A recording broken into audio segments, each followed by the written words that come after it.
আসসালামু আলাইকুম দর্শক, একেই বলে মানবতার মৃত্যু।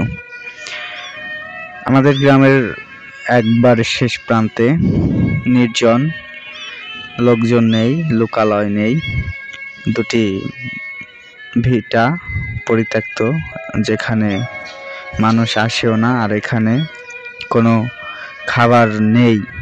সেখানে দুটি বিড়াল ছানা ফেলে দিয়ে গেছে। গ্রামের থেকে কত দূর দেখুন, বিড়াল ছানা দুটো ক্ষুধার তাড়নায় ঘাস খাচ্ছে।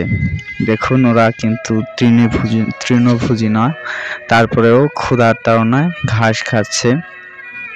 তো অত্যন্ত দুঃখ লাগলো বিড়াল ছানা দুটির জন্য, যেগুলো কিন্তু ইচ্ছা করলে মানুষ বাড়িতে রাখলে তার পরিত্যক্ত যে খাদ্য, সেটা থেকেই এদের জীবন এরা ফিরে পেত।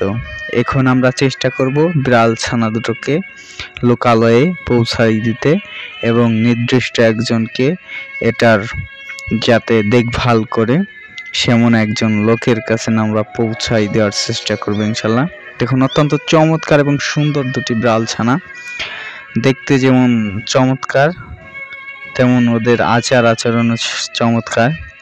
তো আমরা লোকালয়ে নিয়ে এসেছি বিড়াল ছানা দুটোকে।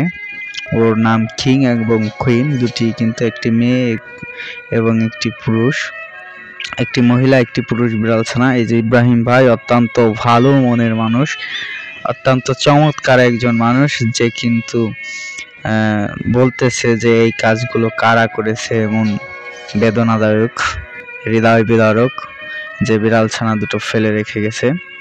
তো আমরা তারপরে নিয়ে আসলাম আর একজন ভালো মনের মানুষ, রাজীব কাকার ক্রেজে, যিনি কিন্তু অত্যন্ত চমৎকার একজন মানুষ।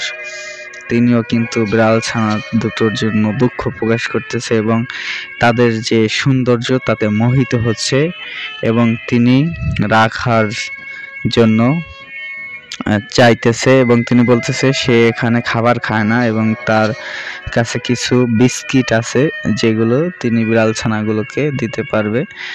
আর যেহেতু সে এখানে থাকে না, সো তার যে বাড়ি সেখানে নিয়ে যেতে চাইছে। তো এটাই মানবতা, তার মানসিকতা, এমন মানবিকতাই চাই আমরা।